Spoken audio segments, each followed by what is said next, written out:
ஜன நெருக்கடியான அந்த ரோட்டில் தள்ளாடியபடி நடந்து வந்து கொண்டிருந்தான் அவன். வயது 35 இருக்கும். ஒல்லியாய் இருந்ததால் இன்னும் உயரமாய் தெரிந்தான். வந்திருந்த அவன் கண்கள் இருட்டத் தொடங்கியது. கால்கள் இன்னும் தடுமாறியது. தள்ளாடியவன் நின்றபடி இப்போது சரிந்து விழுகின்றான். ஜனங்கள் போவதும் வருவதுமாய் இருந்தது. மயக்கத்தில் தண்ணி கூட கொடுக்க மனமில்லாதவர்கள் அவரவர் வேலையை பார்க்க இவனை கடந்து போய் கொண்டிருந்தனர். இவனை கண்டுகொண்ட ஒருவரும் இப்படி சொன்னார். காலையில் பாத்தியா எப்படி குடிச்சிட்டு விழுந்து கிடக்கிறான்? மயக்கத்தில் விழுந்தவனுக்கும் இங்கே குடிகாரன் என்று பேர்.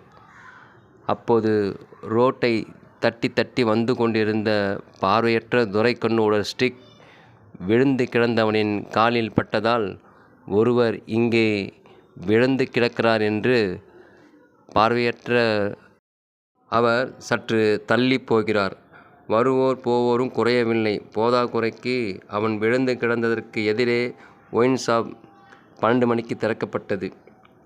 ஆங்காங்கே சிதறி கிடந்தவர்கள் ஷட்டர் மேலே போவதற்கு முன் வேக வேகமாய் கடையின் கிரில் கேட்டை பிடித்து சரியான ரூபாயுடன் சரக்குக்கு நின்றிருந்தனர். இப்போது ஒயின் ஷாப்பும் திறந்ததால் மயக்கத்தில் விழுந்து கிடந்தவனை குடிச்சிட்டு விழுந்து கிடக்கிறான் என்று பலர் நினைத்து சென்றனர். சுட்டெரிக்கும் வெயிலின் காரணமாய் பாதசாரிகள் அவரவர் வேலைக்காக அவசரமாய் நடந்து கொண்டிருந்தனர்.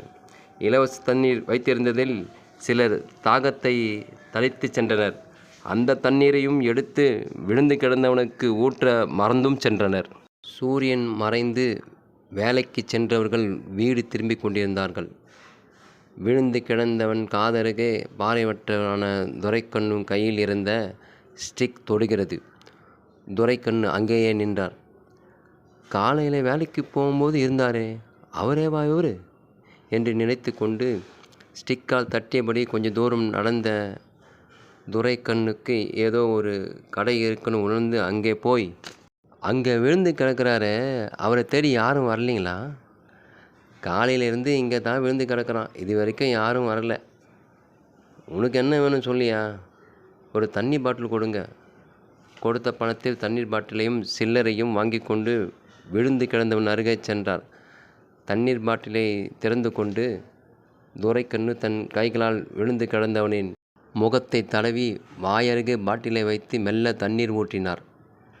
தண்ணீர் வாயில் விழுந்தவுடன் விழுந்து கிடந்தவனின் உடல் லேசாய் சிலிர்த்தது. என்று சத்தம் வந்தது. மார்பு பகுதியை தேய்த்து விட்டபடி, எங்கேருந்து வரீங்க? சொன்னால் சொந்தக்காரங்க யாரையாச்சும் வர வைக்கலாம், அதுக்கு கேட்குறேன். எழுந்திரிச்சு உக்காரிங்களா? என்ன பண்ணுது உடம்பு? துரைக்கண்ணு பேச்சுக்கு விழுந்து கிடந்தவன் எந்த பதிலும் வரவில்லை.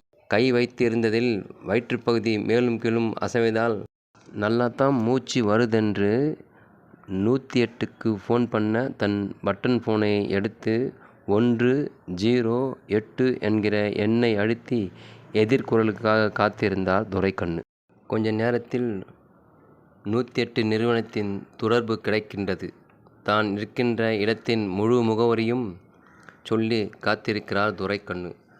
அரை மணி நேரத்திற்கு பிறகு 108 ஆம்புலன்ஸ் அவ்விடத்திற்கு வந்து நின்றது. மருத்துவம் தெரிந்த இருவர் வேகமாய் வேனிலிருந்து இறங்கி விழுந்து கிடந்தவன் அருகே சென்றனர். முதலில் கண் இமையை விரித்து பார்த்தனர்.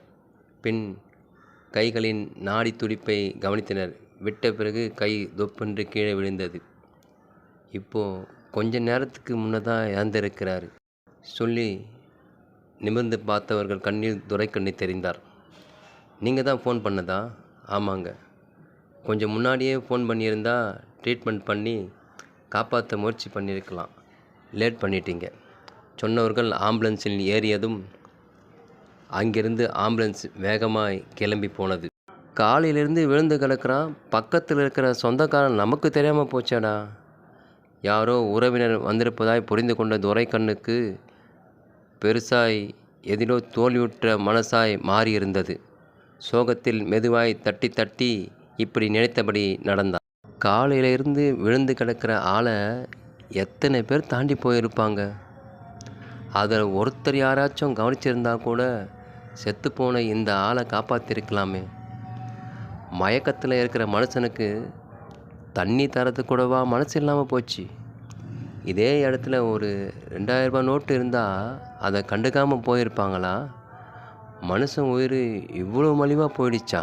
இப்படி மனதால் பேசிக்கொண்ட துரைக்கண்ணுவின் கைகளை ஒருவர் பிடித்து, அந்த பக்கம் பெருசாக பள்ளம் வெட்டியிருக்காங்க, இந்த பக்கம் வாங்க என்று சொல்லி ஓரமாய் நடக்க வைத்தார். அந்த ஓரமாக தன் ஊன்றுகோலை தட்டி தட்டி நடந்து சென்றார் துரைக்கண்ணு.